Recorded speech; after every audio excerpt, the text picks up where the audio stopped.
Harold Martin, signataire de l'accord Nouméa, observateur attentif de la vie politique, et elle est dense ces derniers temps. Harold Martin qui vient régulièrement nous faire part de ses commentaires sur cette actualité. Alors on ne sait plus trop où on en est après l'échec des discussions sur l'avenir institutionnel à l'issue du conclave de Déva, et alors que le ministre des Outre-mer a posé sur la table un projet d'indépendance d'association, il propose maintenant un comité de suivi avant la fin du mois de juin.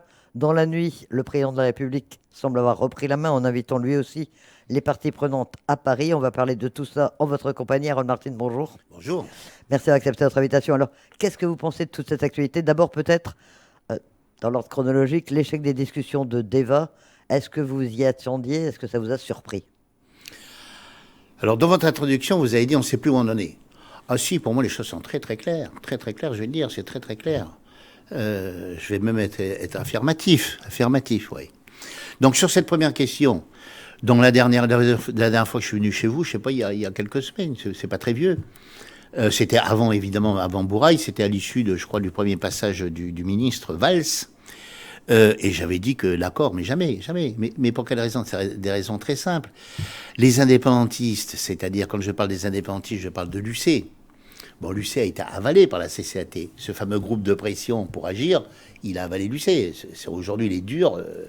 Et puis les chefs historiques de l'UC, ils suivent à la laisse derrière. Hein. La vérité, c'est celle-là. Bon. Donc, la CCAT n'a pas fait tout ça. Le 13 juin et toutes les semaines qui ont suivi, pour aller s'entendre sur un accord. Parce qu'un accord, ça veut dire quoi? Il doit être équilibré. Mais un accord, ça veut dire on reste dans la France, ça ne peut pas être autrement. Vous croyez qu'il va accepter ça? Enfin, jamais, jamais. C'est pour ça que j'ai dit jamais. Il ne faut pas être grand clair pour le dire. Mais maintenant, je voudrais quand même rappeler aux Calédoniens que ils sont très très clairs, la CCAT. Ils ont au moins ce mérite. Parce que souvenez-vous, avant les événements, ils ont dit ce qu'ils allaient faire. Hein, ils l'ont suffisamment dit. Il n'y a que le directeur de cabinet du haut-commissaire, du président de la République à Paris qui n'a pas voulu le comprendre. Mais ils l'ont dit.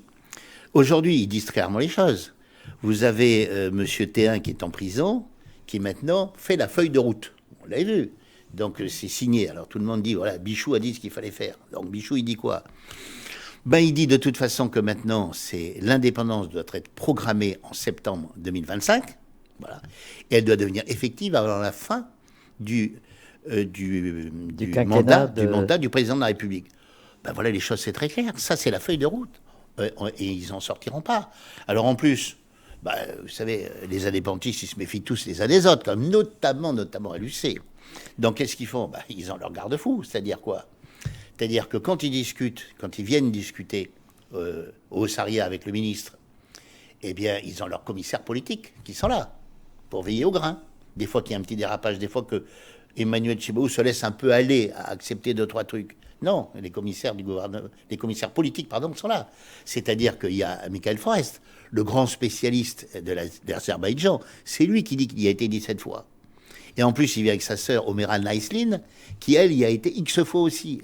Voilà. Et ils sont là pour contrôler. Mais ça ne s'arrête pas là. Il faut que les Calédoniens le sachent. Sur le bois noir, là, qui est juste avant la porte du Ossaria, là en bas, là, côté route, eh ben, à chaque fois qu'ils viennent discuter, il y a toujours 20, 25, 30 indépendantistes qui sont là, qui attendent. Pourquoi? Parce que quand ils sortent du Ossaria, ils doivent rendre des comptes. C'est ça, la CCAT. Voilà. Donc, parler d'accord, mais c'est illusoire. C'est illusoire. Ben, évidemment. Mais je vous dis, en plus, ils ont le mérite d'être très clairs. Parce que, qu'est-ce qu'ils ont dit à chaque fois à M. Valls? Ils n'ont jamais dit qu'ils venaient pour négocier. Ils ont dit on n'a pas de mandat pour négocier. On vient pour discuter, pour écouter. Mais même à Bouraï, dans ce fameux conclave, une expression que je trouve inadmissible, personne n'était enfermé à Bouraï. Hein, voilà. D'ailleurs, les uns et les autres avaient envie d'y rester puisqu'ils étaient nourris, logés, blanchis, tout ce que vous voulez. Donc, il y en a même qui sont restés après, hein, une fois que c'était fini. Oui. Bon. Mais ils ont toujours dit que non, ils allaient pour discuter, pas pour négocier. Ils n'avaient pas mandat pour négocier. Donc voilà, les choses, elles sont très claires. Donc faut arrêter d'être naïf, quoi. Alors je veux bien que certains pensent que il suffirait de passer un accord pour que ça soit la panacée universelle. Mais enfin, on sait ce que c'est que les accords avec les indépendantistes, parce que quand même, M. Valls, il n'a jamais dit quelque chose qui est quand même capital. C'est qu'ils ont signé les accords de Nouméa. Mais quand ils ont signé les accords de Nouméa, personne ne les a forcés. Personne ne les a violentés pour ça. Ils l'ont signé, ils voulaient vraiment en plus le signer. Voilà, ils l'ont signé. Et qu'est-ce qu'ils font à la fin? Ils ne le respectent pas. Bah oui, cette question n'a jamais été posée. On dit, bah, on a voté une fois, deux fois, trois fois, d'accord, mais pourquoi les indépendantistes n'ont pas tenu leur parole? Ils ont signé, ils n'ont pas respecté leur signature. Alors qu'ils n'ont pas arrêté de dire, pendant tout l'accord de Nouméa, rien que l'accord, tout l'accord, rien que l'accord, tout l'accord, ils n'ont pas arrêté de le dire, vous en avez été témoin. Ben, pourquoi? Voilà. Ben, pourquoi? Ben, parce que, un, ils ont perdu. Deux, à Paris, certains nombres à Paris, toujours les mêmes, leur ont dit qu'il fallait s'agiter un peu et puis que la République, qui est faible, lâchera. Voilà. Et ils ont cru qu'ils allaient pouvoir faire le coup d'État. Ils ont cru que Macron était faible, qu'il allait se laisser faire. Voilà. Ben non, ils se sont trompés. Oui, voilà. Alors, on va parler d'Emmanuel Macron, puisqu'il vient de prendre l'initiative dans la nuit pour nous. Mais en attendant, quand même, il n'y a pas eu d'accord. Vous n'êtes pas surpris. Mais Manuel Valls avait bien mis sur la table un projet, lui, il dit, de souveraineté avec la France, ou de souveraineté en union avec la France, qui est un projet d'indépendance d'association. C'est bien comme ça que vous l'analysez. Alors, mais que Valls ait fait ça c'est inadmissible. C'est inadmissible. Comment un ministre de la République peut faire ça? C'est-à-dire qu'il faut bien comprendre qu'en métropole, il y a une large majorité de parlementaires, de gauche comme de droite, qui sont attachés à ce qu'ils appellent l'intégrité territoriale, l'intégrité nationale. C'est-à-dire que personne n'est d'accord pour brader un morceau de la nation. Et d'ailleurs, quand les indépendantistes, au départ, viennent à Paris pour discuter avant les événements de la fameuse loi constitutionnelle, ils font le tour de tous les partis politiques, de Marine Le Pen et tous. Et quand ils finissent chez Mélenchon, ça se passe très mal. Pourquoi? Parce que Mélenchon, qui, avec tous ses défauts, reste un vrai républicain, leur dit, mais l'indépendance, mais jamais, jamais, il est contre. Voilà, il est contre. Donc comment un individu comme Valls, qui n'a pas le mandat pour, qui n'a pas la compétence pour, qui, de par lui-même, parce que sous prétexte que c'est son dossier, il n'arrête pas de le dire, c'est mon dossier, c'est le mien, c'est à personne d'autre, c'est à moi, enfin, il fait des crises là-dessus, il puisse aller aussi loin. Mais on n'a pas le droit de faire ça. Moi, je considère que c'est une véritable forfaiture, une forfaiture. Il devrait être destitué pour avoir osé faire ça. De lui-même, tout seul, là, comme ça, il décide de larguer un morceau de la République française. Mais c'est pas possible. Voilà ce que j'en dis. Mais je profite de l'occasion pour bien raconter aux Calédoniens ce qui s'est passé juste avant Borail et après Borail. C'est essentiel de le savoir parce que moi, je considère... À Déva ou juste avant les discussions, puisqu'il y a eu d'abord des discussions en bilatéral, plus ou moins en plénière. Voilà, un peu avant, puisqu'il était venu pour 10 jours. Je voudrais bien leur expliquer ça parce que moi, je considère qu'on a gagné. Aujourd'hui, on a gagné. Je vais l'expliquer. On a gagné. Alors, on n'a pas gagné le match encore. Le match n'est pas fini, bien sûr. Mais on a gagné la première partie. C'est-à-dire qu'on s'est débarrassé de Valls. C'est fini, Valls. Alors, je vous avais dit, vous savez, je vous rappelle, la dernière fois que je suis passé, je dis, Valls, c'est Pisani, il fait la même chose, il finira comme Pisani. Ben, ça a été encore plus vite que je l'imaginais. Et c'est fini. En plus, à chaque fois qu'il ouvre à Paris, comme il a fait dernièrement, il s'automutile. Ben, évidemment. Bon. Donc, qu'est-ce qui s'est passé? Donc, Valls, il arrive ici avec son projet. Il a bien expliqué qu'il avait un projet et que c'était celui-là, puis sinon, c'était le chaos. Il nous a menacé de tout. Hein. Le chaos, la crise, la guerre civile, il allait jusque-là, etc. Voilà. Et donc, la première réunion au Saria, il a commencé à leur expliquer, mais à pas donner le papier. Et là, les nôtres ont découvert, quoi? Indépendance, association, enfin, il appelle ça la souveraineté, mais souveraineté ou indépendance, c'est exactement la même chose. Souveraineté en union avec la France. Alors, c'est n'importe quoi.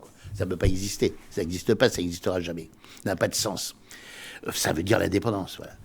Alors, ça a été comme la stupéfaction chez les nôtres. Et donc, Sonia Backès, qui a l'oreille du président de la République, elle lui a envoyé un message en disant, mais qu'est-ce que c'est que cette affaire-là? Puisque M.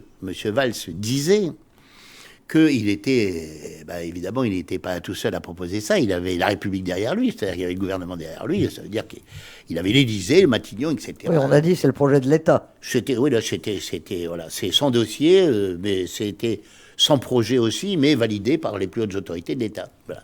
Donc, évidemment, Sonia Backès envoie ce mot au président de la République et le président de la République répond, mais qu'est-ce que c'est que cette histoire? Moi, je suis informé de rien, mais qu'est-ce que c'est? Je ne comprends pas, quoi. Et il a du mal à le croire. Alors, je vais raconter un peu les choses dans le détail. En vérité, je ne devrais pas le faire, parce que ça ne se raconte pas, ces choses. Mais je veux le faire parce que c'est tellement important pour les Calédoniens. Faites-nous des révélations, c'est plus intéressant. Voilà, on en est vraiment aux révélations, parce qu'on a une période où, évidemment, les gens sont inquiets, évidemment. Et ils sont peut-être surpris parce que je viens de dire on a gagné, mais je vais le démontrer. Je vais dire des choses qu'on ne dit pas d'habitude, mais je vais le dire, parce qu'il faut que les Calédoniens comprennent. Et donc, le président de la République répond ça. Et donc, ce que fait Sonia Backès, c'est qu'elle lui envoie ce qu'elle appelle le verbatim, c'est-à-dire de toutes les discussions, elle a des individus qui prennent note de tout ce qui est raconté, ils mettent sur le papier. Et donc, elle lui envoie cette note qui fait 17 pages au président de la République.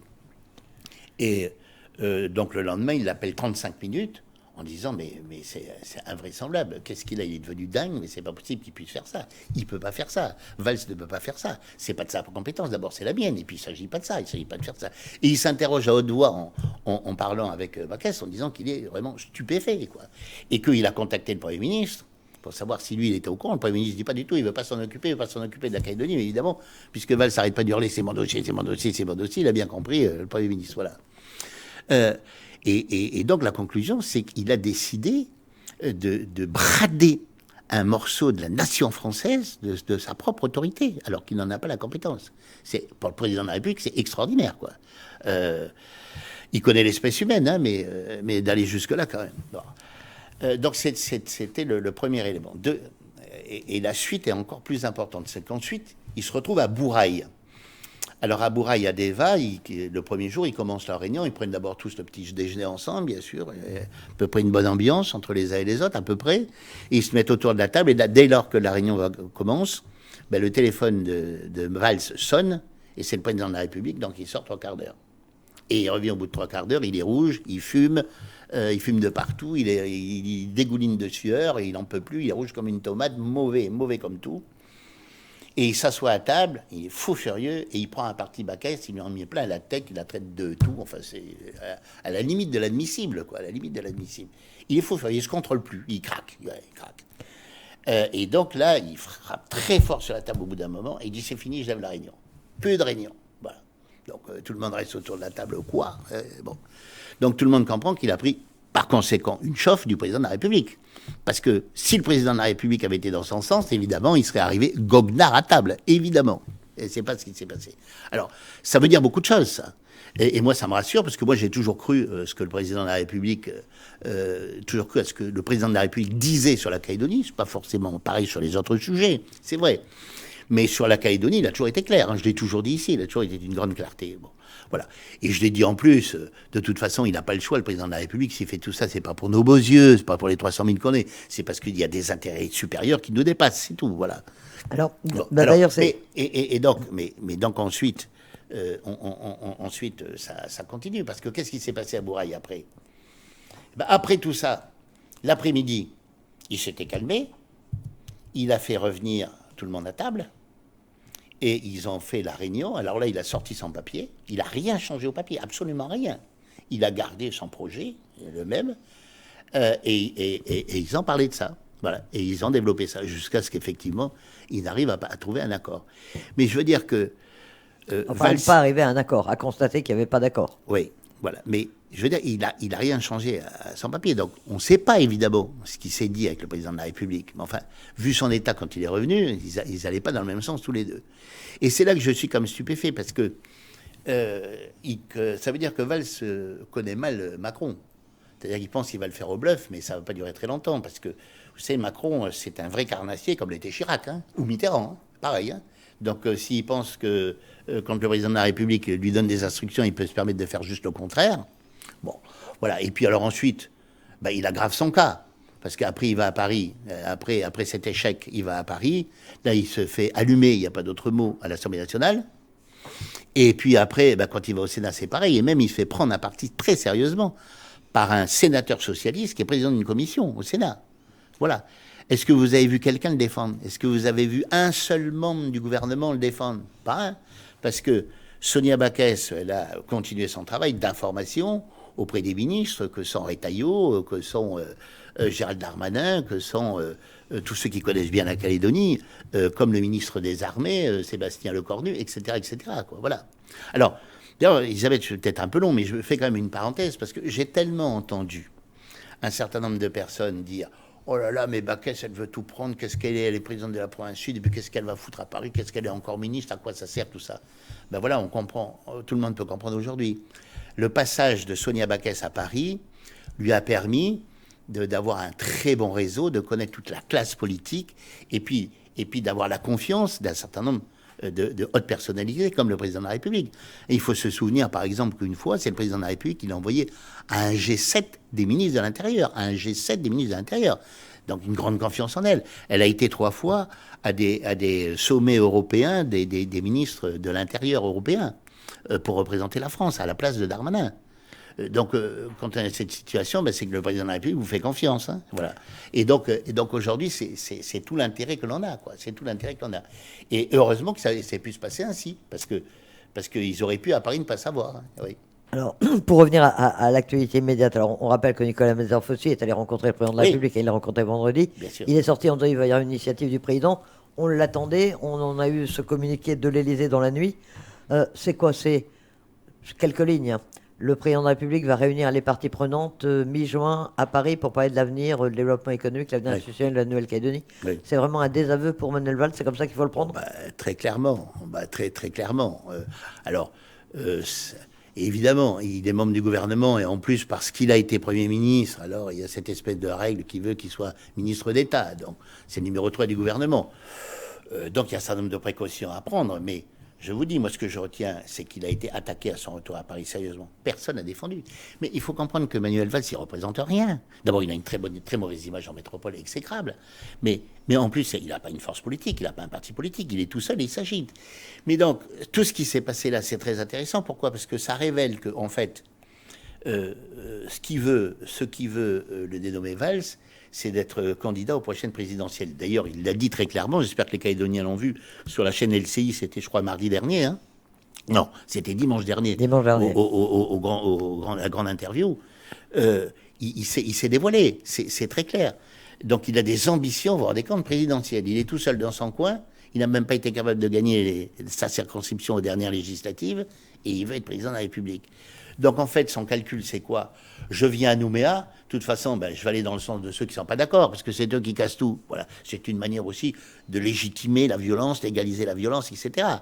Il n'aura jamais demandé, mais attendez, vous avez signé l'accord de Nouméa, pourquoi vous acceptez pas la fin? Non. Il a été directement dans leur sens. Voilà. Pourquoi? Parce qu'il pensait qu'il allait faire tout le monde au bluff et qu'il allait revenir à Paris avec ça, auréolé d'un accord, en se disant, les radicaux, puisqu'ils nous appellent, nous qui voulons rester dans la France, ils nous appellent les radicaux. C'est quand même le con, mais on n'a rien cassé, nous, pourtant. C'est nous, les radicaux, voilà. Ceux-là, ils vont se la boucler parce qu'ils n'ont pas le choix, hein, voilà. Et puis, je vais leur faire comme ça à l'envers.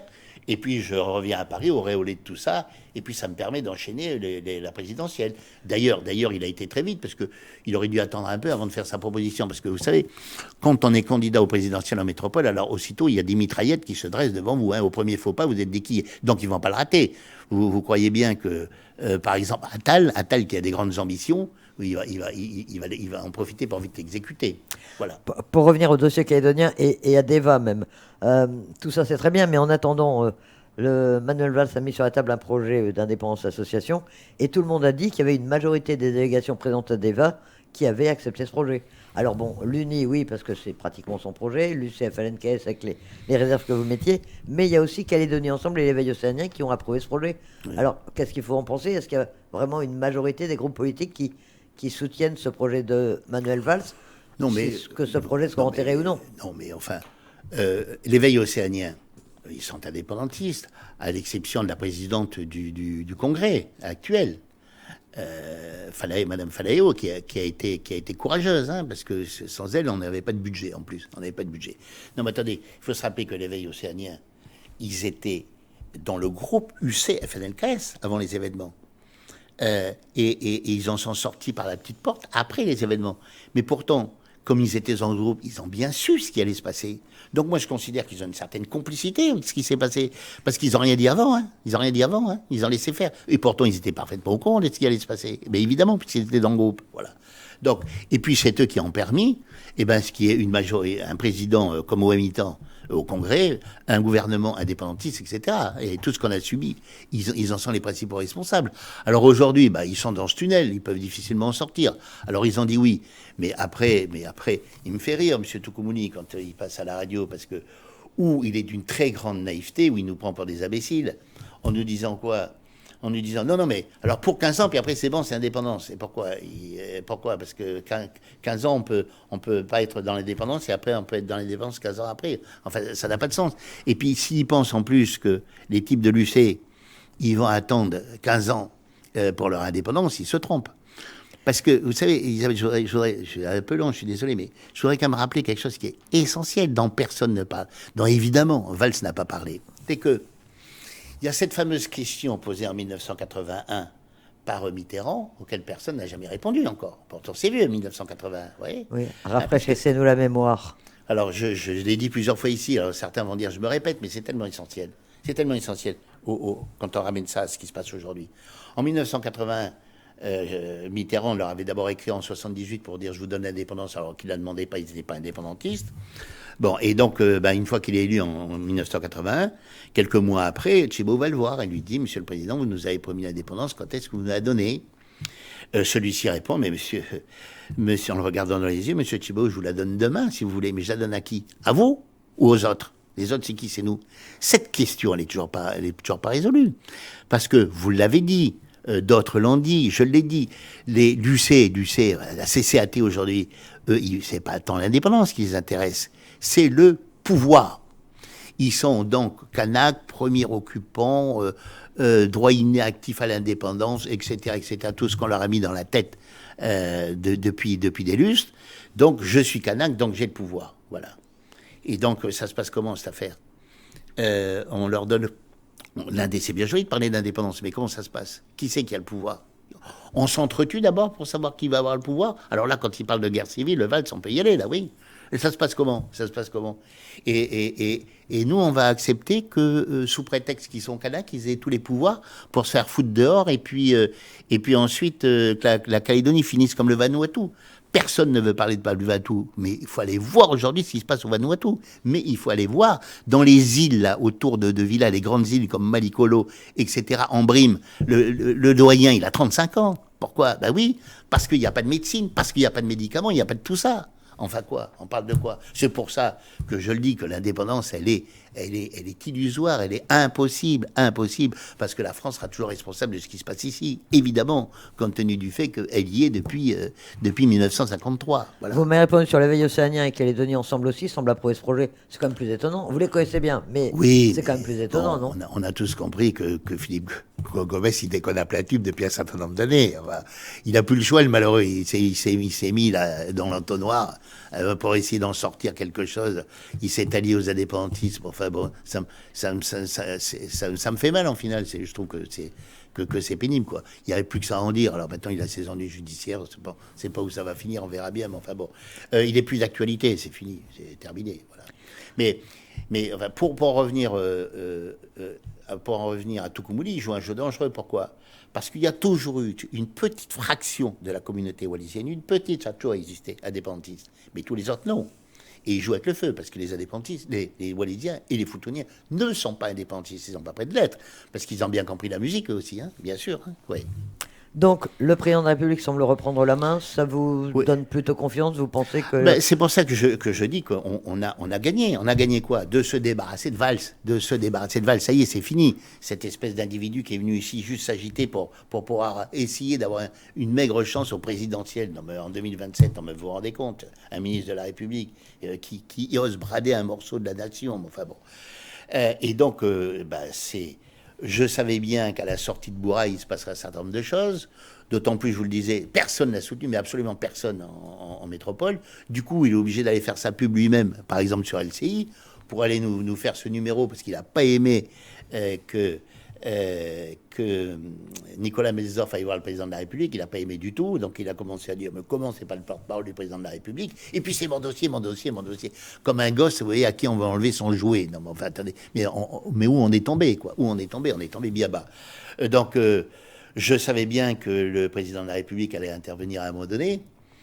Voilà, donc il reprend le dossier en main. Je vous dis, on n'a pas gagné le match, mais on a gagné la première partie. On n'aura plus de Valls, c'est fini, terminé. Voilà. Alors, on n'aura plus de Valls, mais je voulais vous entendre également, Harold Martin, sur deux personnalités politiques qui sont actuellement sur le territoire et sont arrivées hier soir. C'est d'une part Marine Le Pen, la chef de file du Rassemblement national, candidate plusieurs fois à à la présidentielle, et puis François-Xavier Bellamy, qui est député européen et qui est le vice-président des Républicains. C'est utile, ces visites? Est-ce que ces deux personnalités ou ces deux partis peuvent aider la Nouvelle-Calédonie pour, Ah ben, pour les mois qui viennent? moi, je crois que c'est essentiel. D'une part, je trouve que par rapport au passé, on n'a plus assez de visites de députés, de sénateurs pour leur expliquer, leur montrer, etc.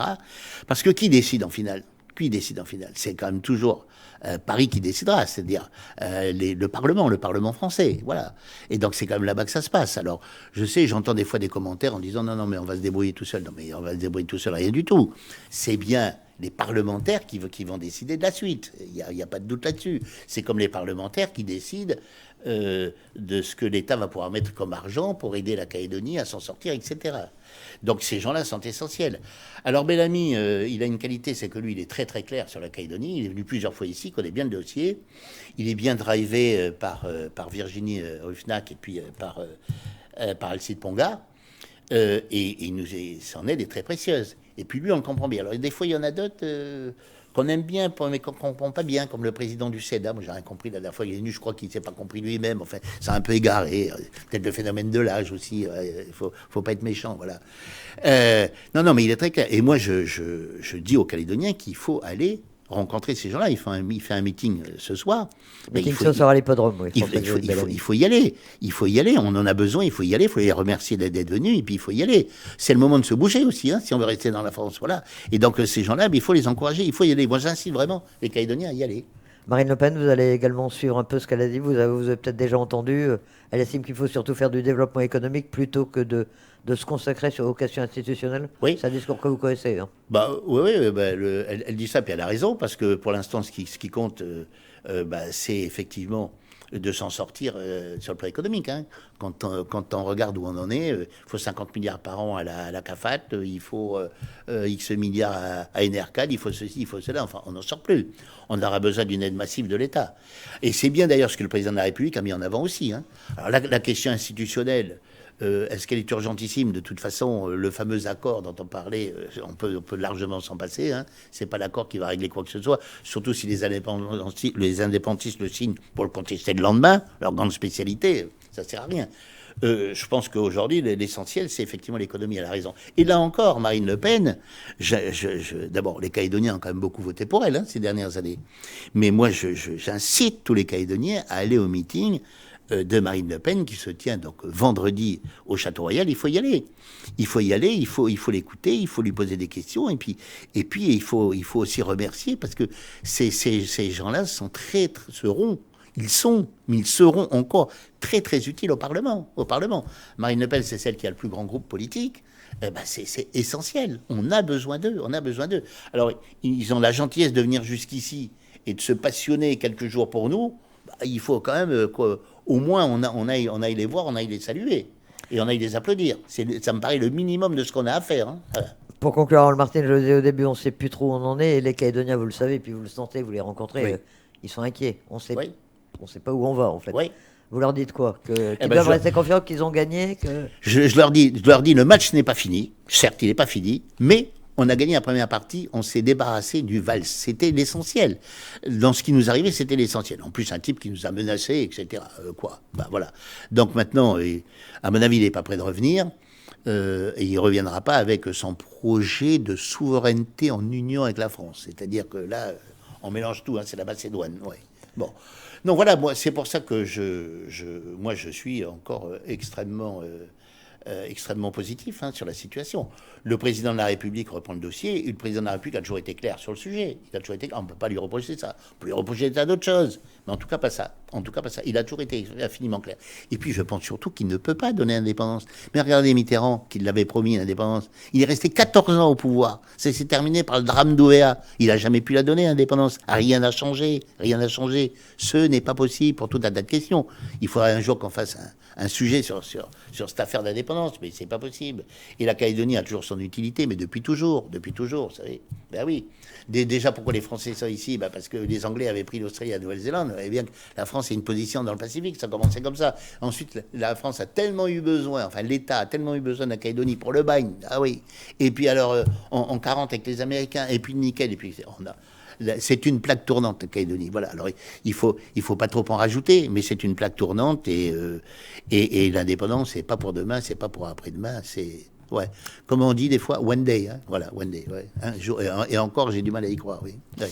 Harold Martin, merci d'avoir accepté notre Ouais. invitation pour ce commentaire sur l'actualité politique calédonienne.